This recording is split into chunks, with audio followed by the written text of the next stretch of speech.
So Pawan Kalyan గారు mega water grid ని మళ్ళీ పునర్జీవనం పోస్తున్నట్టు తెలుస్తుంది. అలాంటిది కూటమి ప్రభుత్వం 280 కోట్ల రూపాయలు కేటాయించడంతో 96 వరకు పనులు పూర్తయినట్టు తెలుస్తుంది. మరి దీన్ని విశ్లేషించుకోవడానికి మనతో పాటు senior journalist and doctor Durga Vadlamani గారు ఇప్పుడు మనతో ఉన్నారు. నమస్తే మేడం. నమస్తే అండి మేడం, మరి చూసుకుంటే పవన్ కళ్యాణ్ గారు మెగా వాటర్ గ్రిడ్ ని మళ్ళీ పునర్ప్రారంభిస్తున్నట్టు తెలుస్తుంది. అలాంటిది కూటమి ప్రభుత్వం 280 కోట్ల రూపాయలు కేటాయించడంతో ఇప్పటికే 96% వరకు పనులు కూడా పూర్తయినట్టు తెలుస్తుంది. ఏమంటారు మేడం దీని గురించి? గతంలో మీకు తెలుసో లేదో సాయిబాబా గారు, పుట్టపర్తి సత్యసాయిబాబా గారు, ఓకే, వారు రాయలసీమకి నీటి కోసం చాలా కొన్ని కోట్లు వెచ్చించారు. ఆ తర్వాత రాయలసీమకి చాలా కరువు రావడం అన్నీ జరిగాయి. సో తెలుగుదేశం పార్టీ ఎప్పుడున్నా కూడా రాయలసీమ మీద దృష్టి పెట్టింది కూడా. ఇప్పుడు ఈసారి కూటమి వచ్చాక ముఖ్యంగా పవన్ కళ్యాణ్ గారు ఈ జల్ జీవన్ మిషన్ ఏదైతే ఉందో దీని మీద దృష్టి పెట్టి ఈవెన్ గిరిజన ప్రాంతాల్లో కావచ్చు, ముఖ్యంగా తాగునీరు, సాగునీరు, అంటే తాగునీరుకి ఎక్కువ ప్రాధాన్యత ఇస్తూ వస్తున్నారు. సో ఇప్పుడు రాయలసీమలో ముఖ్యంగా కడప జిల్లా పులివెందుల్లో, అంటే మొత్తం పులివెందులకు జలాభిషేకం చేసినట్టే. చాలా ముఖ్యమైన విషయం ఇది. మనకి నీరు లేకపోతే మనం బతకలేం కదండి. మెయిన్ సోర్స్ అదే కదా. మనిషి మీకు నాగరికత పుట్టాలన్నా నీరు ఉండాలి. మీకు నాగరికత ఎప్పుడూ కూడా నదీ పరివాహక ప్రాంతాల్లో పుడుతుంది, గుర్తుపెట్టుకోండి. నీరు ఎక్కడుంటే అక్కడ నాగరికత పరిఢవిల్లుతుంది. సో నీరు లేకపోతే మనిషికి జీవం ఉండవు. అందుకని ఇప్పుడు పులివెందులకి నీరు మరి 2019-24 మధ్య ఏం చేశారండి అంటే జగన్మోహన్ రెడ్డిని అడగాలి. మీ పులివెందులకి ఏం చేశారు జగన్మోహన్ రెడ్డి అని. అందుకే ఇప్పుడు భయపడుతున్నాడు స్థానిక ఎన్నికల్లో. అందులో బీసీ రిజర్వేషన్ 34% కూటమి ప్రభుత్వం ప్రకటించింది. అంటే జగన్మోహన్ రెడ్డికి ఇవాళ ఏ బలం లేదు. డబ్బు ఉంది, ఓకే, అక్రమంగా సంపాదించింది, అంతే తప్ప ఇంకా ఏది కూడా అతనికి లేదు. ఇవాళ అతని పక్కన తల్లి లేదు, చెల్లి లేదు, ఆప్యాయంగా చూసుకోవటానికి ఎవరూ లేరు, అక్క చెల్లెళ్ళ అండలేదు, ఆంధ్రప్రదేశ్ ప్రజల అండ అంతకంటా లేదు. సో ఇవాళ పవన్ కళ్యాణ్ ఈ జలజీవన్ మెషిన్ ద్వారా ఇప్పటి వరకు 98% మొత్తం పనులు పూర్తయ్యాయి. అందుకే పులివెందులకి జలాభిషేకం అన్నారు. సో 280 కోట్లు మీకు కూటమి ప్రభుత్వం కేటాయించిందనమాట. దేనికి? మెగా వాటర్ గ్రిడ్ పునరుజ్జీవనానికి. సో ఇది పవన్ కళ్యాణ్ తెలియజేశారు మనకి. ముఖ్యంగా దీనివల్ల ఏం జరుగుతుందంటే వైఎస్ఆర్ కడప జిల్లా పులివెందుల నియోజకవర్గాల్లో జలజీవన్ మిషన్ లో ప్రారంభించి అసంపూర్తిగా నిలిచిపోయిన మెగా వాటర్ గ్రిడ్ పథకం పూర్తికి కూటమి ప్రభుత్వం కేటాయించిన 280 కోట్లలో ఇప్పటి వరకు 96% పనులు పూర్తయ్యాయి. పులివెందుల, సింహాద్రిపురం మండలాల్లో ఈ పథకం ద్వారా ప్రజలకు ఇప్పటికీ నీరు అందుతోంది. తర్వాత లింగాల మండలం పరిధిలో 27 గ్రామాల్లో 24 చోట్ల త్వరలో నీటి సరఫరా ఇస్తారు. అది కాకుండా వాటర్ గ్రిడ్ ప్రాజెక్టులో కీలకమైన ఇంటేక్ వెల్ పునరుద్ధరణ పనులు కూడా పూర్తి చేశారు. తర్వాత 6.5 కోట్ల లీటర్ల నీటి శుద్ధి ప్లాంట్ను కూడా అందుబాటులోకి తీసుకొచ్చారు. తర్వాత 1111 కిలోమీటర్ల మేర పైప్ లైన్లో పనులు ఇప్పటికే 1106 కిలోమీటర్లు పూర్తయిపోయింది. సో ఓవర్ హెడ్ ట్యాంకులు, తర్వాత గ్రౌండ్ లెవెల్ రిజర్వాయర్ల నిర్మాణం కూడా దాదాపుగా చివరి దశకి చేరుకుంది.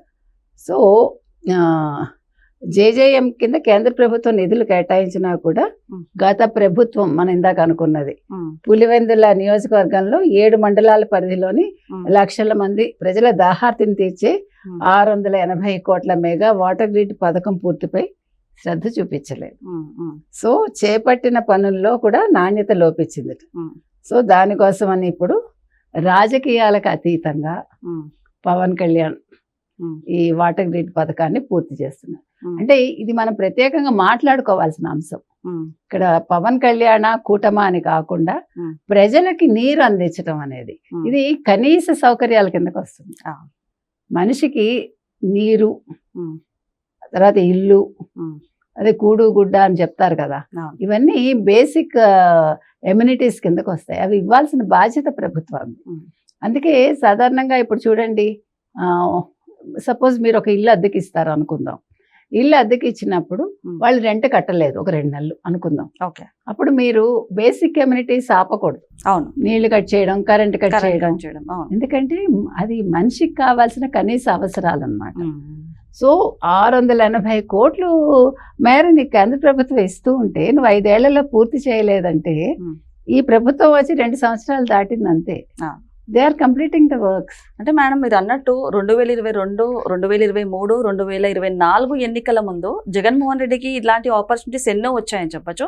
అలాంటిదైనా కేవలం ద్వేషం ద్వారా కక్షతోటే ఇవన్నీ తన నాశనం చేసుకున్నారా? అంటే అటు రాజధాని గురించి విషయంలో కూడా ఆయన ఫెయిల్ అయ్యారు, అండ్ జలయజ్ఞం కానివ్వండి ఈ విషయంలో కూడా ఫెయిల్ అయ్యారని చెప్పొచ్చు.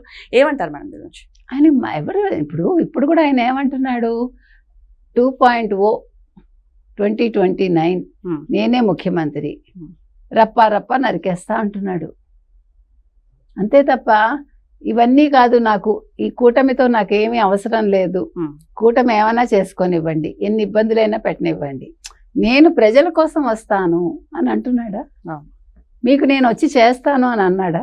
ఎంతసేపు నేను ముఖ్యమంత్రిని కావాలి, లేదు ప్రతిపక్షం. నిన్న చూసారా అదే ప్రెస్ మీట్? ఆ ప్రతిపక్షం అనే మాట 25 సార్లు అన్నాడు. ఇంతకు అదేంటో ఆయనకే తెలియదు, ప్రజలకి అర్థం కాలేదు. పాప అక్కడ చుట్టూ ఉండే వాళ్ళు తలలు పట్టుకున్నారు. సో అంటే ఒక మ్యాడ్నెస్ లో ఉన్నాడు. మీకు అర్థమైందా జగన్మోహన్ రెడ్డి పరిస్థితి ఏంటంటే ఇప్పుడు పిచ్చికి, అంటే పూర్తిగా పిచ్చి స్టేజ్కి వెళ్ళాల, అది పరాకాష్ఠకి ఇంకా వెళ్ళలేదు, కానీ అది ఒక మధ్యలో ఆగిపోయాడు అలాగా. ఆ ముఖ్యమంత్రి సీటు, ఆ సీఎం అనే మాట, అది వింటేనే ఆయన ఎక్కడైనా ప్రజల్లోకి నడవగలడు. ఆ సీఎం జై జగన్ ఆ నినాదాలు వినకపోతే ఆయనకు పిచ్చి పెట్టినట్టు ఉంటుంది. సో ఇప్పుడు అది ఒక ఇల్యూజన్లో అలాగా భ్రమలో వెళ్ళిపోతున్నాడు ఆయన. ప్రజలను ఆయన పట్టించుకోడు. ఆయన పట్టించుకుంటే మీరు ఆశ్చర్యపోవాలి, ఇదేంటి ఈయన జగన్మోహన్ రెడ్డి కాదేమో అనుకోవాలి. అందుకని ఆయన ఎందుకు వచ్చాడో పనులు చేశాడు. మీకు 2014-19 మధ్య పాదయాత్ర పేరుతోటి ఆయన ఎక్కడెక్కడ ఏమేమి ఉన్నాయి, ఎక్కడెక్కడ ఏం దోచుకోవచ్చు. మేడం ఇంకొకటి, అసెంబ్లీ అంటే ఒక దేవాలయం లాంటిదని చెప్పొచ్చు. అలాంటిది అసెంబ్లీలో ప్రజల సమస్య మాట్లాడితే సమాజం పట్ల ఒక గౌరవం ఉంటుంది, అండ్ అలాగే ప్రజలకు కూడా తెలుస్తుంది ప్రాబ్లం ఏంటని. అలాంటిది ప్రతిపక్ష హోదా ఇస్తేనే అసెంబ్లీకి వస్తానంటూ చెప్పడం ఎంతవరకు కరెక్ట్ అంటారు?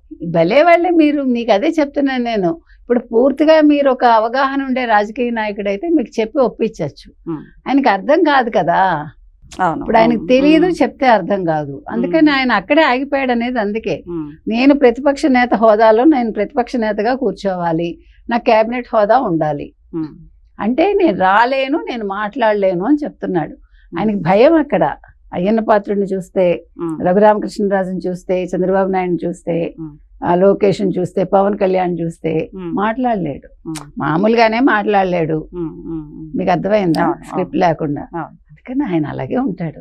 సరే మొత్తం మీద ఈ మెగా వాటర్ గ్రిడ్ విషయంలో ఆయన తప్పు చేశాడు, కనీసం పులివెందులకైనా చేసుకోలేకపోయాడు. అందుకే మొన్న జెడ్పీటీసీ ఎన్నికల్లో ఓడిపోయాడా? ఇప్పుడు స్థానిక ఎన్నికల్లో ఏకగ్రీవం అయితే మిమ్మల్ని తీసేస్తానంటున్నాడా ఇన్ఛార్జీల్ని? అంటే ఆయనకు తెలుసు. ఆయన ఇప్పుడు భయపడి నిన్న ఎప్పుడూ లేని సోమవారం ప్రెస్ మీట్ పెట్టాడు. సోమవారం ఎప్పుడైనా ప్రెస్ మీట్ పెట్టాడు ఆయన? సోమవారం ఎప్పుడైనా వాళ్ళతో మీటింగ్ పెట్టాడా?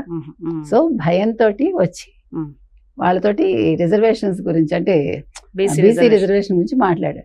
వాళ్ళందరూ బీసీలకు అన్యాయం జరిగింది పాపం. అక్కడ ఉన్న వాళ్ళందరూ ఎవరు? విడదల రజని, వీళ్ళందరూ నవ్వాలా ఎడవాలా? మీ హయాంలో ఏం చేశారో చెప్పు. 34% నుంచి 24% తగ్గించి ఇవాళ మీరు బీసీలకు అన్యాయం జరిగింది అంటుంటే బీసీలే నవ్వుతున్నారు. మేడం ఇంకొకటి, అంటే కారుమూరి నాగేశ్వరరావు గారి అరెస్ట్ కేసులో కూడా ఇది రాజకీయ కక్షతోనే అరెస్ట్ చేశామండి, అండ్ అలాగే బలహీన వర్గాలకు చెందిన వాళ్ళు కాబట్టే ఇలా బిహేవ్ చేస్తున్నారంటూ కూడా చెప్పడం జరిగింది. ఏమంటారు మ్యామ్? ఆయన అలా చెప్పకపోతే ఎట్లా చెప్తాడు? ఇప్పుడు ఒకటి చెప్పమానండి, ఇక్కడ కులాన్ని బట్టి అక్రమాలు చేయడాలు, స్కాములు చేయడాలు ఉంటాయా? ఉండవు. అంటే బీసీలు స్కామ్ చేస్తే వదిలేయచ్చా? ఎస్సీలు స్కామ్ చేస్తే వదిలేయచ్చా? రెడ్లు స్కాములు చేస్తే వదిలేయచ్చా? కులాన్ని బట్టి వదిలేస్తారా? కులం ఎందుకు వస్తుంది? కారుమూరి నేను బీసీ కాబట్టి చేశానని చెప్పమానండి, నేను అక్రమాలు చేశానని చెప్పమానండి. నేను బీసీని కాబట్టి అరెస్ట్ చేస్తున్నారంటున్నారు తప్ప నేను అక్రమాలు చేశాను కాబట్టి నేను అరెస్ట్ చేస్తున్నారని అంటల్లా. సో ఇవాళ మొత్తం అంతా బయటకు వచ్చిన 39 కోట్లు ఎంతో కదా, 39 కోట్ల ట్రాన్స్పోర్ట్ లో. సో ట్రాన్స్పోర్ట్లోనే 39 కోట్లు అయితే ఇంక మీరు ఆలోచించండి ఆ స్కామ్ ఏంటో. Right. సిట్టును వేశాక ఈయన మాట్లాడుతున్నాడంటే సిగ్గుపడాలి. అంటే ఒక్క బాక్స్ ట్రాన్స్పోర్ట్ కి 15 రూపాయలు అయితే దాన్ని 35 రూపాయలు 34 రూపాయలు చేశారు. చేసి 400 కోట్ల రూపాయల వరకు స్కామ్ చేశారు. చాలా అంటే బుర్రలు పెద్దవి కదా. అంటే మీరు అన్నారు కదా జగన్మోహన్ రెడ్డి ఏంటండి ఎందుకు చేయలేదని. ఆయన చేశాడు, స్కాములు చేశాడు. అంటే ఆయన బుర్ర దానికి పనికొచ్చింది, ప్రజల్ని పరిపాలించడానికి పనికిరాదు. అందుకే ప్రజలు పక్కకు పెట్టారు. ఇంకా జన్మలో ఆయన ఎలాగ ముఖ్యమంత్రి కాలేడు అనుకోండి, పులివెందుల్లోనే నెగ్గుతాడా లేదా చూద్దాం. అయిపోయింది పార్టీ పని. Okay madam, thank you.